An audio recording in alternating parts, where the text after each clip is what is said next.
Released October 24th, 1983. Owner of a Lonely Heart. Where were you then? The MTV generation, right? Everything was popping up. Everyone was spending a lot of money. And you'll find out in this video clip how much they spent on the video for Owner of a Lonely Heart, which was primarily written by their new guitarist, Trevor Rabin.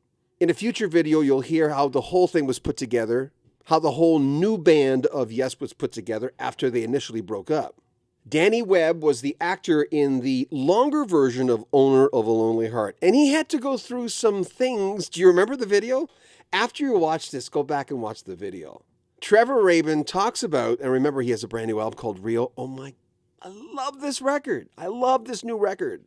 There'll be links on how you can pick it up in the description. But anyway, Trevor talks about Danny Webb and what that poor actor had to go through making the video of Owner of a Lonely Heart. The biggest hit Yes ever had. Number one. They're only number one on Rock History Music.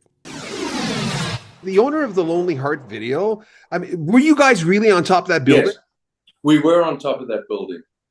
Yeah, it was during the days of, directors saying we need a helicopter and anything to get the budget up, Yeah, what was the Horrible budget video. for that video? That was insane. I think it was $150,000, and this is in 1982 or something. I just remember watching it and going, okay, what is it? Because there was all this explanation going into it. And, we all had respect for the guys because they'd done so many great covers and everything. But, it's going to be this. And it's like, oh, that sounds pretty complex. And the guitar solo is going to be just steel. And there's some welding going on. And that's the only thing that, to me, related in a way. The rest of it, the maggots, I don't know what the maggots are for. Oh, that was awful. I just watched it again this morning. And, well, the Danny Webb, the actor, he stopped acting do you know him? He stopped acting in 2019. I'm not sure if he's taking a break, but I looked him up because I've always wanted to know who he was. Yeah, no, I didn't even know his name. In fact, there were just a load of people there, the Russian agents and all these guys and a couple of cute girls. And we just stood and waited and did the thing. And then these guys came in, and then some guy came in with a bunch of maggots and butterflies and to do all this stuff. They literally did put that stuff in his face. Yeah. So you were there for that stuff too? Oh my God. Yeah. It was done I think it was done in one day or maybe 2 days. You produced Noel McCalla? Yes. Do you know Noel? Noel McCalla is one of my favorite vocalists of all time. He sang, you probably know this, he was the lead vocalist of Mike Rutherford's first solo album, which is buried sometimes, called Small Creeps Day. So I reached out to him, and I've interviewed him like 3-4 times. He's such a nice gentleman. Oh, he's the sweetest guy in the world. Just the sweetest guy. And, he was so musical. And, because he was a shy and humble and sweet guy, I would just keep going, and I'd have to pull back and say, oh God, this is Noel's album, and he was so good that within minutes I knew, oh, this guy's a serious talent. And we had a great time.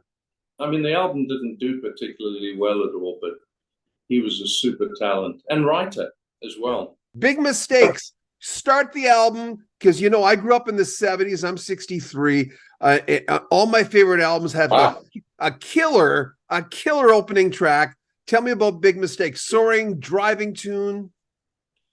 The idea of the song, lyrically, just as an overview, is it's about, we can't, at my age, which is a lot older than your age, but we're in the same category.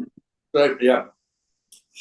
It's how did we survive, when we were teenagers and maybe early 20s. So it's kind of about that. It's funny, the bass player from Rabbit, the first band I was with, he called me and he said, I had just heard that song, and he was very kind about it and everything. And he said, is that about me? I said, no, it's actually about all of us. Like all of us, not Rabbit, but all of us? Yeah, just our whole crew kind of thing, including Rabbit, but he said, "That's about me." I said, "No, it's about me too. It's an overview of our childhood, basically, or our teenhood." When I had just got put on some new strings on my guitar and slightly different gauges. And I had that riff in my head, and I started playing it now, and I thought, wow. And I started messing with the sound until I got it to the point where, and that's kind of how the song started. I had the lyrical idea in my head pretty much, and then that riff just hit me. I had that riff, and then once I got the sound right, it was like, okay, that's what this song's going to be. Trevor Rabin's brand new album is called Rio. He hasn't released a vocal album in a gazillion years, but he put a lot of work into this, a lot of great guitars. First, we talked to Trevor on the phone, and then, well, the promotions company said, let's give him another interview. They liked our work, so we got a chance to talk to Trevor on video. And that was just sensational. But he's really proud of this, and he really should be, because there's not a bad track on it, first of all. He gets a little political sometimes, talking about the state of the world. But I highly recommend Rio. Again, links in the description if you want to pick it up. Make sure you comment on our videos. We read all the comments. Share our videos on social media. Subscribe to our channel and like our videos as well. Remember, you can make a donation to our channel.